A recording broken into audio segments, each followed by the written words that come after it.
už nám zostalo celkovo ticho. Počkáme ešte tak 10 minút. Možno sa ešte niečo. Aký ten srnček príde napásť čerstvé trávičky. A pôjdeme ešte potom o kúsok ďalej. Tam sa mi pred šterom tiež podarilo čosi nafotiť.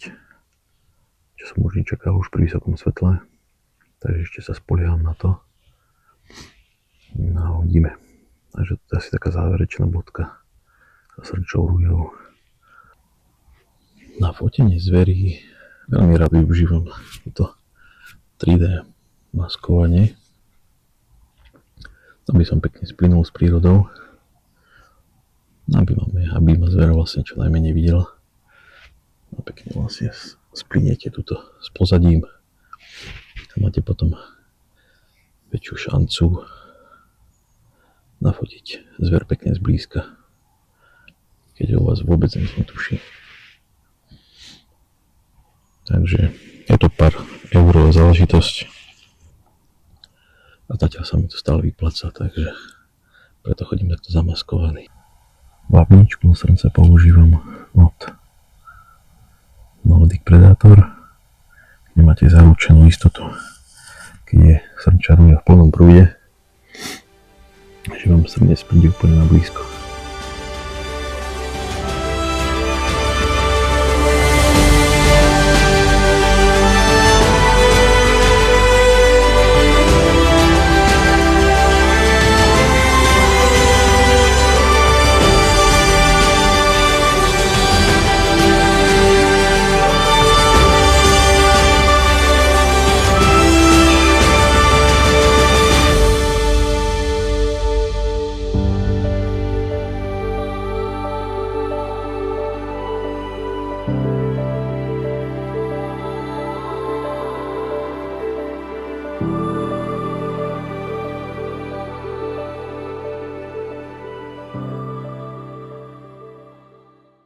Takže dnešným dňom ukončujem fotenie a točenie srnčej ruje.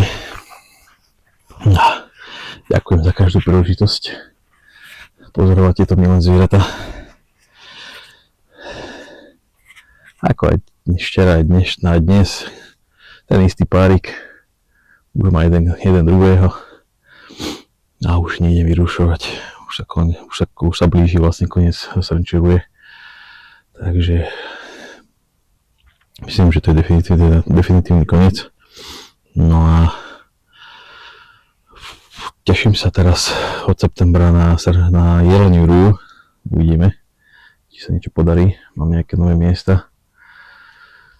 Takže toto bude ďalší projekt.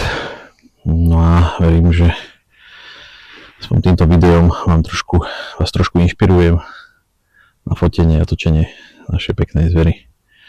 Takže opäť na budúce. Čaute.